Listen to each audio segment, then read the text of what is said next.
সুপ্রিয়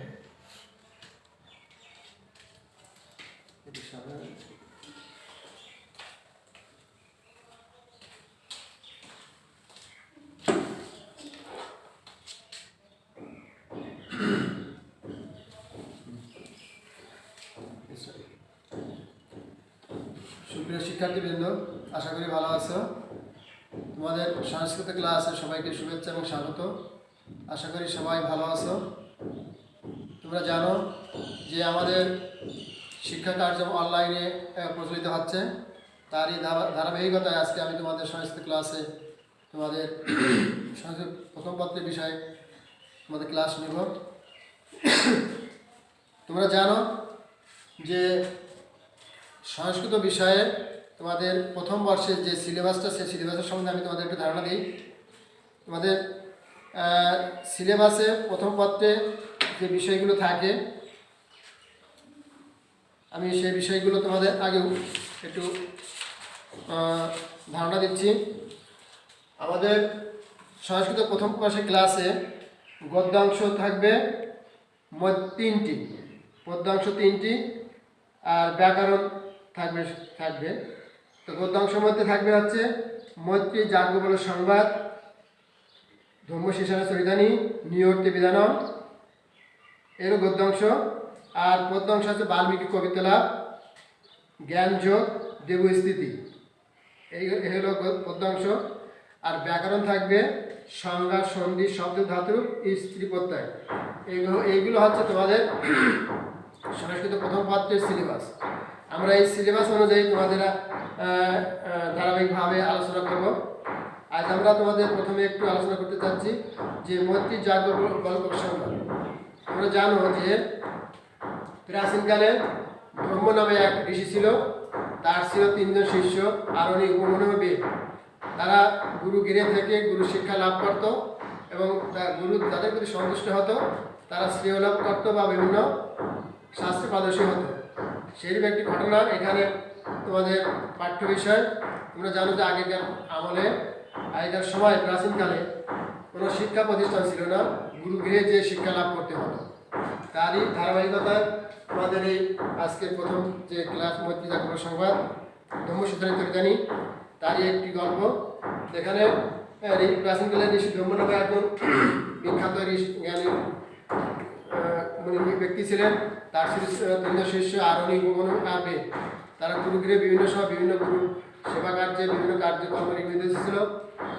তার মধ্যে একজন ছিল আরণি। গুরু একদিন আরণিকে বলল যে যাও, তুমি জমির আল বেঁধে আসো। সে গুরুর আদেশ মতো জমির আল বাঁধতে গেল। আল বলতে দুই জমির মাঝখানে যে উঁচু জায়গাটা থাকে সেটা হলো জমির আল। গুরুর আদেশ শুনে আরণি জমির আল বাঁধতে গেল। তখন দেখে যে জলের স্রোত অত্যন্ত প্রবল। সে অনেক চেষ্টা করে যখন জলের উপর শুয়ে যখন জলের রোধ করতে পারছিল না, তখন অবশ্যই জলের উপর শুয়ে জলের প্রতিরোধ করতে লাগলো। যখন সে আলের উপর শুয়ে পড়লো তখন জলের প্রতিরোধ হলো। এইভাবে সে ওখানে অবস্থান করছিল। ইতিমধ্যে যখন সন্ধ্যা হয়ে গেল, যখন দেখলো যে আরণি ফিরে আসছে, তখন সে আরণি খোঁজে অপর শিষ্যকে নিয়ে আরণি খোঁজে বের হলো।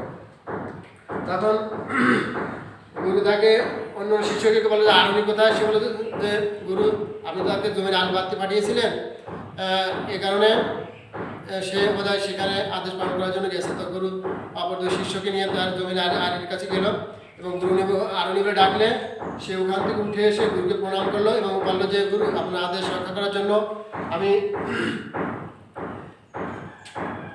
জমির আল বাঁধতে গিয়েছিলাম এবং সেখানে যেয়ে দেখলাম জলের গতি অত্যন্ত প্রবল।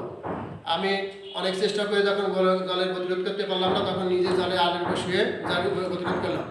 এইভাবে তার কর্ম দেখে এবং তাকে ভক্তিশ্রদ্ধা দেখে তাকে বলো যে তুমি চমৎকার কাজ করেছ, তুমি আজকে থেকে তোমাকে শ্রেয় দেওয়া হলো এবং তুমি সর্বশাস্ত্র বিষয়ে পারদর্শী হবে।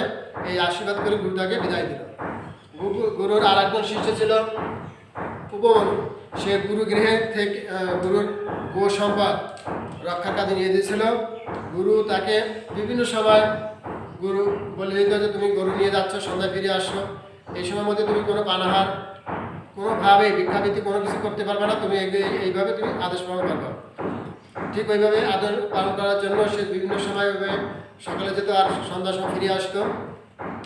অবশেষে একদিন সে মানে ক্ষুধার যন্ত্রণায় বনের আকান্ত গাছে পাতা খেয়ে অন্ধ হয়ে যায়।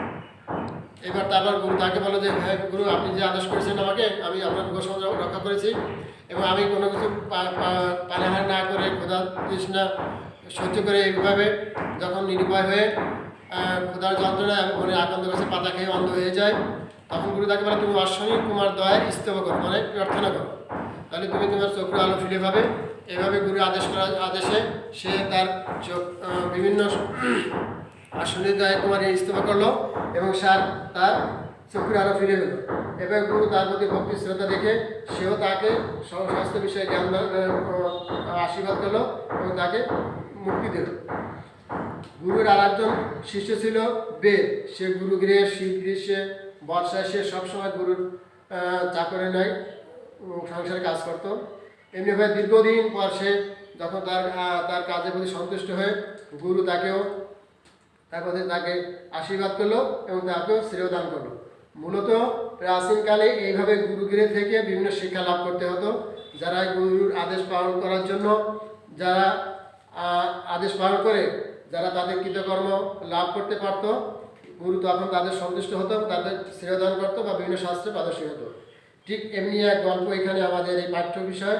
আমরা এই গল্প থেকে শিক্ষা লাভ করতে পারি যে যারা গুরুর প্রতি অবিচল ভক্তি শ্রদ্ধা এবং অবিচল থেকে জ্ঞান অর্জন করে বা গুরুর আদেশ মেনে চলে, তারাই শ্রেয় লাভ করে বা বিভিন্ন শাস্ত্রে পারদর্শী হয়। এখানে তোমাদের একটা প্রশ্ন হতে পারে, যেমন ঋষি ধম্ম কয়েকজন শিষ্য ছিল, তার শিষ্যদের নাম কি কি? আর আরও প্রশ্ন হতে পারে যে ধর্ম শেষে যদি গল্পের আরণির গুরু ভক্তির পরিচয় দাও, আর এই গল্প থেকে তুমি কী শিক্ষা লাভ করতে পারো। এই মূলত আমরা এই গল্প থেকে এই আলোচনা করতে পারি। আর তোমাদের এ পর্যায়ে আমাদের গল্পের কাহিনী এখানে মতো শেষ। আর তোমাদের এই ক্লাসের সাথে আমি আরেকটি ক্লাস সংযুক্ত করতে চাই, সেটা হচ্ছে তোমাদের ব্যাকরণের সময়টা আমি একটু দিচ্ছি। অর্থাৎ ব্যাকরণে তোমাদের সংজ্ঞা লিখতে হয়। সংজ্ঞা ব্যাকরণ তোমাদের যেগুলো আছে সংজ্ঞা সন্ধি শব্দ ধাতু বৃষ্টিপদ হয়, এইগুলো মিলে মোট 6টা প্রশ্ন হয়। তার থেকে বাছাই করে যে কোনো 4টি প্রশ্ন তোমাকে লিখতে হবে। আর 4টি প্রশ্ন লেখার সময় প্রত্যেক প্রশ্নকে 7 থেকে 8 থাকে, তার থেকে 5টা লিখতে হবে। এভাবে সংজ্ঞা একটি প্রশ্ন হতে পারে। সংজ্ঞার মধ্যে যেমন আছে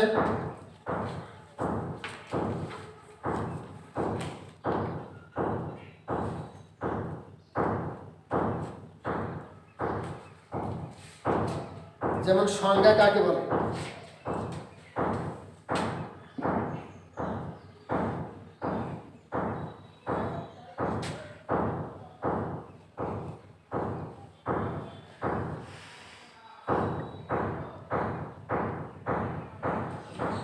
সংজ্ঞা কাকে বলে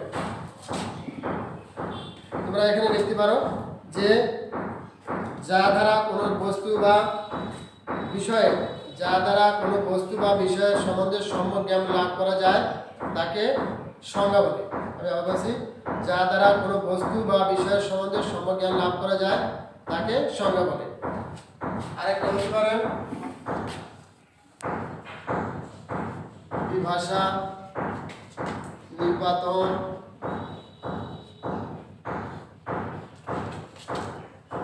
সন্ধি,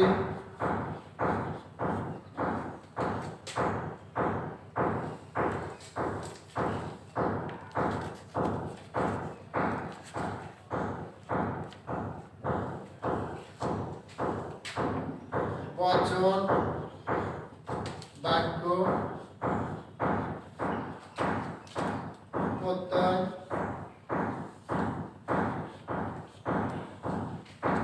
এইগুলো তো এভাবে থেকে এরকম 8 থেকে 9টি প্রশ্ন থাকবে সংজ্ঞা। তার থেকে যে কোনো 4টি বাছাই করে লিখতে হবে, 5টি বাছাই করে লিখতে হবে 5 নম্বর। এই জন্য তোমাদের আরেকটা আছে যেমন নৃত্য কাকে বলে? ব্যাকরণের যে বিষয় বা বিধানের বা নিয়মের কোনো পরিবর্তন হয় না। ব্যাকরণের যে বিষয় বা নিয়মের বা বিধানে কোনো পরিবর্তন হয় না, তাকে নৃত্য বলে। আর নিপাতন ব্যাকরণের সাধারণ নিয়মের সূত্র দ্বারা, ব্যাকরণের সাধারণ নিয়মের দ্বারা বা সূত্রের দ্বারা যা পদ নিষ্পন্ন হয় তা নিষ্পন্ন করার জন্য বিশেষ কোনো নিয়মের প্রয়োজন হয় তাকে নিপাতন বলে, একটি সংজ্ঞা। আর বচন, যা দিয়ে সংখ্যার বোধ জন্মায় তাকে বচন বলে। বাক্য, যে পদ বা পদের সমষ্টি বক্তার বক্তব্যের অর্থকে পূর্ণ প্রকাশ করে তাকে বাক্য বলে। এগুলো একদম সহজ বিষয়, যেগুলো তোমরা আগের নিচের শ্রেণীতেও পড়ে আসছো। এগুলো মূলত সংজ্ঞা বলে। আর নত বিধান কাকে বলে? যে বিধান বা নিয়ম অনুযায়ী দন্তন্য মূর্ধন্য সাথে পরিণত হয় সেগুলোকে নত বিধান বলে। আর শতবিধান, যে বিধান অনুযায়ী দন্ত স মূর্ধন্যের সাথে পরিণত হয় তাকে সত্যবিধান বলে। এইভাবে তোমাদের পাঠ্যে যে বইটা তোমাদের পাঠ্য আছে, এই বইটাই তোমাদের বিস্তারিত লেখা আছে, এখান থেকে তোমরা পড়তে পারো এবং এটা একটা সহজসাধ্য বিষয়। আশা করি তোমরা এগুলো একবার দেখলেই বুঝতে পারবে। আর তোমার আর একটা সংজ্ঞা আছে, যেমন কারক কাকে বলে। কারক আছে ক্রিয়ান্বয়ী কারকম, অর্থাৎ ক্রিয়ার সাথে যার সম্পর্ক থাকে তাকে কারক বলে। ক্রিয়ার সাথে যার সম্পর্ক থাকে তাকে কারক বলে। আর সন্ধি, পরস্পর সম্পর্কযুক্ত দুই বা ততোধিক পদের এক পদে পরিণত হওয়াকে সন্ধি বলে। পরপর সন্ধিযুক্ত দুই পদের মিলনে, দুই বর্ণের মিলনের নাম হলো সন্ধি। এক কথায় বলা যেতে পারে পাশাপাশি দুইটি বর্ণের মিলনের নাম হলো সন্ধি। সন্ধি কয় প্রকার আছে? সন্ধি 3 প্রকার: স্বসন্ধি, ব্যঞ্জন সন্ধি এবং বিসর্গ সন্ধি। আমরা এখানে মূলত এই যে তোমাদের সংজ্ঞার যে চ্যাপ্টার বিষয়গুলো আছে তোমরা এখানে একটু লিখে নিতে পারো। যেমন বিভাষা, সংজ্ঞা, বচন, বাক্য। আমি তোমাদের একটু পাঠদানের জন্য কিছু লিখে যাই যেগুলো আসার মতো। যেমন সংজ্ঞা লিখো।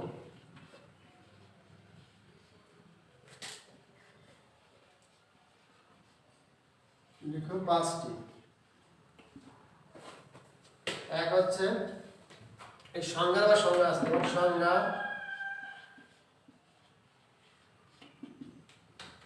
বিভাষা,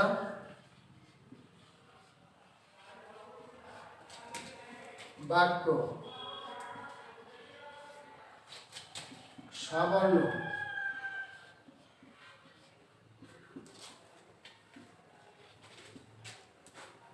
তারপরে নিত্য,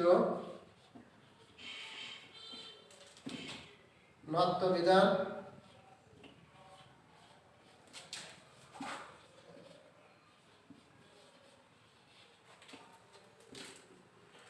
তারপরে সন্ধি। এখানে কয়টা আছে? 1 2 3 4 5 6 7।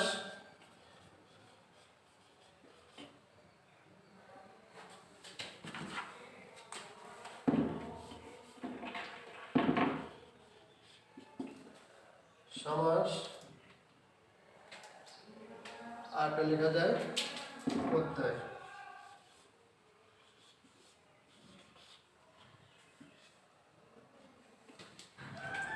এখানে বিষয়টা এরকম যে সংজ্ঞা থেকে এগুলোই মনে করে আসবে, এর থেকে যে কোনো 5টা তোমার সংজ্ঞা নির্ণয় করতে হবে। আশা করি তোমরা এই লেখাগুলো, এই যেগুলো আছে সংজ্ঞা, সন্ধি, বাক্য, সবর্ণ, নিত্য, নত্য বিধান, সন্ধি, সমাস এবং প্রত্যয়, এগুলো থেকে যে কোনো 5টি তোমাকে লিখতে হবে। এটা অত্যন্ত সহজসাধ্য বিষয়। এটা নিয়ে তোমাদের কোনো সমস্যা নেই। তোমরা জাস্ট একবার পড়লেই তোমরা লিখতে পারবে। আর আমি যদি সময় থেকে তোমাকে আরেকটা বিষয় একটু আলাপ করতে হবে, সেটা হচ্ছে আরেকটা বিষয় তোমাদের দিতে পারে।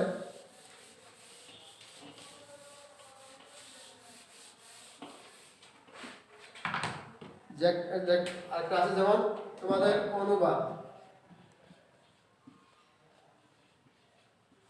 অনুবাদ করো 5টি। এই অনুবাদ হচ্ছে সংস্কৃত থেকে বাংলা।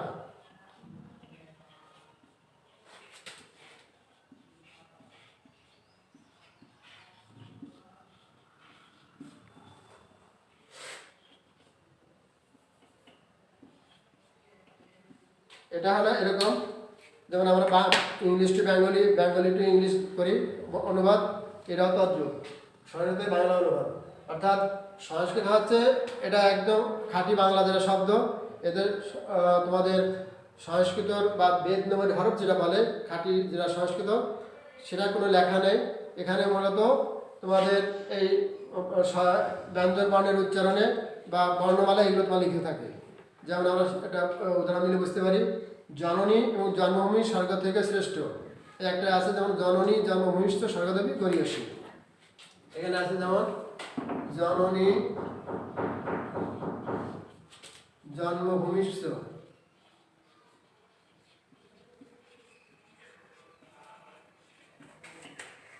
স্বর্গদেবী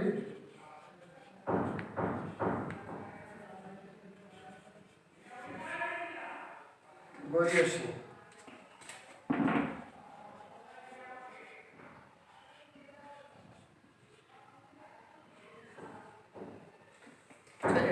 এটা সংস্কৃত শব্দ, যে জননী জন্মভূমি স্বর্গদেবী গরীয়সী। এর অনুবাদে হচ্ছে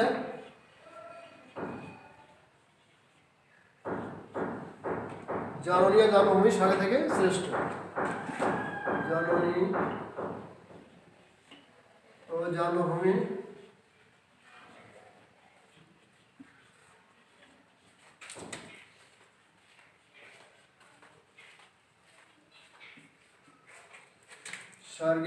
স্বর্গের চেয়েও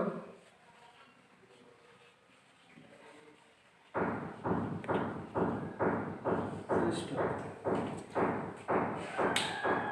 তোমাদের পাঠ্য থাকবে এইটা,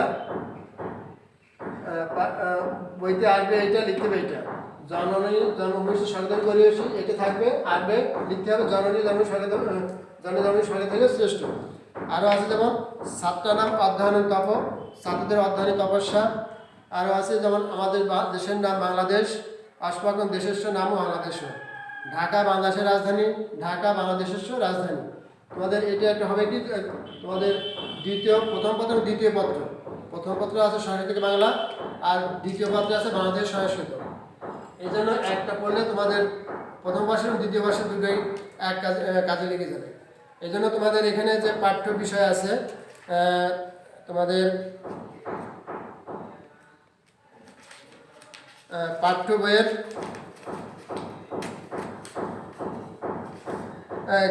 ওই যে অনুবাদ, অর্থাৎ 308 পৃষ্ঠা, তোমাদের নিচে যে পাঠ্য বই আছে 308 পৃষ্ঠা অনেকগুলো দেয়া আছে, সেখান থেকে তোমাদের কিছুটা পড়লে এটা সহজ হবে, বা যেগুলো তোমাদের পাঠ্যে আসবে।